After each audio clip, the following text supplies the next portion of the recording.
جو نبی کے فرمان پر چلے گا، جو اللہ اور اللہ کے رسول کی ہدایت پر چلے گا، تو وہی ہدایت والا ہے، وہی کامیاب ہے، تو اسی کو اللہ بچاتے ہیں۔ اللہ پاک اپنا خالص دین دیکھتے ہیں، ایمان دیکھتے ہیں، ایمان پر چلنے والا دیکھتے ہیں، اور نبی کی اطاعت کرنے والا دیکھتے ہیں۔ جو اللہ اور اللہ کے رسول کی مانے گا پھر اللہ اسے بچائے گا۔ یہ دنیا ایک مسافر خانہ ہے، ہماری منزل تو آگے ہے جہاں ہم نے جانا ہے، تو اسی کی تیاری کے لیے ہمیں بھیجا ہے، تو ہم نے یہاں تیار ہو کے جانا ہے۔ میرے بھائی، دنیا جو ہے وہ محلات بنانے کے لیے نہیں ہے، باغات کو اگانے میں کے لیے نہیں ہے، اور تجارت کو آگے بڑھانے کے لیے نہیں ہے۔ دنیا تو آخرت کے لیے ہے۔ آخرت میرے بھائی مال و متاع اکٹھا کرنے کے لیے نہیں بنتی، محلات بنانے کے لیے نہیں بنتی، باغات اگانے سے نہیں بنتی، نہ تجارت کو بڑھانے میں، تجارت کو ناقص مال بیچنے میں بنتی ہے۔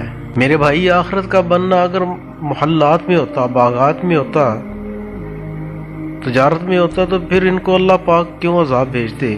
تو اللہ پاک نے دکھایا ہے یہ دنیا فانی ہے، یہ دنیا کی چیزیں ہیں، یہ یہیں رہ جائیں گی، ان کے پیچھے مت بھاگو، ان کے پیچھے بھاگو گے پھر یہ دنیا کے ہی رہ جاؤ گے، پھر دنیا میں پھر یہ خسارہ دینا پڑے گا۔ آخرت میں بھی خسارہ ہے اس کا اور دنیا میں بھی۔ اگر آخرت کا سوچو گے، آخرت کا کچھ بناؤ گے، دین کی طرف بھاگو گے، تو یہ پھر دنیا بھی بنے گی۔ اللہ پاک نے ہمیں سمجھانے کے لیے یہ پھر کیا ہے سارا کچھ، کہ آنے والا جو دور ہے تو وہ لوگ ان قوم سے سبق سیکھیں، سبق لیں۔ میرے بھائی، آج ہی آخرت کا فکر کر لیں، آخرت کے بارے میں سوچیں، دین پر چلیں، اور جو احکامات اللہ اور اللہ کے رسول نے بتائے اس پر چلیں، تو پھر یہ ہماری دنیا بھی اچھی ہو جائے گی، دنیا بھی پھر بہترین ہو جائے گی، جنت ہے آپ کے لیے۔ آخرت میں بھی پھر آپ کو انعام دیا جائے گا، بڑا انعام ہوگا، سب کچھ ملے گا، جو دنیا میں بھی سب کچھ ملے گا اور آخرت میں بھی سب کچھ ملے گا۔ مگر ایک دفعہ آپ چل کے تو دیکھیں، دین کی طرف چلیں، اللہ کو راضی کریں، اللہ کو راضی کریں گے پھر اللہ آپ کو راضی کرے گا۔ حضور پاک صلی اللہ علیہ وآلہ وسلم نے اس دنیا کو ترجیح نہیں دی، یہ ساری کائنات اللہ پاک نے حضور کے لیے بنائی ہے، تو حضور پاک صلی اللہ علیہ وآلہ وسلم نے اس دنیا کو ترجیح نہیں دی۔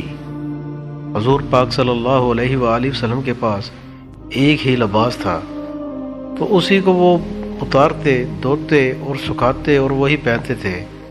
ایک دفعہ ایسا ہوا کہ جب نماز کا ٹائم ہو گیا تو وہ کپڑے گیلے تھے۔ حضرت بلال حبشی رضی اللہ تعالی جو مسجد نبوی کے مؤذن تھے، وہ آئے اور فرمایا کہ حضور پاک صلی اللہ علیہ وآلہ وسلم آئیں اور جماعت کروائیں آ کر۔ حضور پاک صلی اللہ علیہ وآلہ وسلم اپنے کپڑوں پر خود پیوند لگاتے تھے۔ حضور پاک صلی اللہ علیہ وآلہ وسلم کئی دن فاقہ میں رہتے تھے اور سادہ غذا کھاتے تھے، اور حضور پاک صلی اللہ علیہ وآلہ وسلم کا گھر مٹی کا تھا، اور اوپر چھت جو کھجور کی تنوں کی تھی، اور بہت سادہ گھر۔ اور جب لیٹتے تھے، سوتے تھے، تو پھر ایک بالکل چٹائی تھی، کھجور کی چٹائی بنی ہوئی، اس پر سو جایا کرتے تھے۔ یہ کائنات کے نبی، جو پوری کائنات اللہ نے بنائی، اور معراج کی رات جب اللہ کے دیدار پر گئے تو ایک چٹائی پر سو رہے ہیں۔ ہمارے نبی نے ہمیں سکھایا کیا ہے، امت کو کیا بتایا ہے کہ زندگی کس طرح گزارنی ہے، انہوں نے اپنا نمونہ پیش کیا ہے۔ اللہ پاک چاہتا تو انہیں سب کچھ عطا کرتا، مگر انہوں نے مانگا نہیں ہے اللہ سے اپنی محبت مانگی ہے، اپنا قرب مانگا ہے۔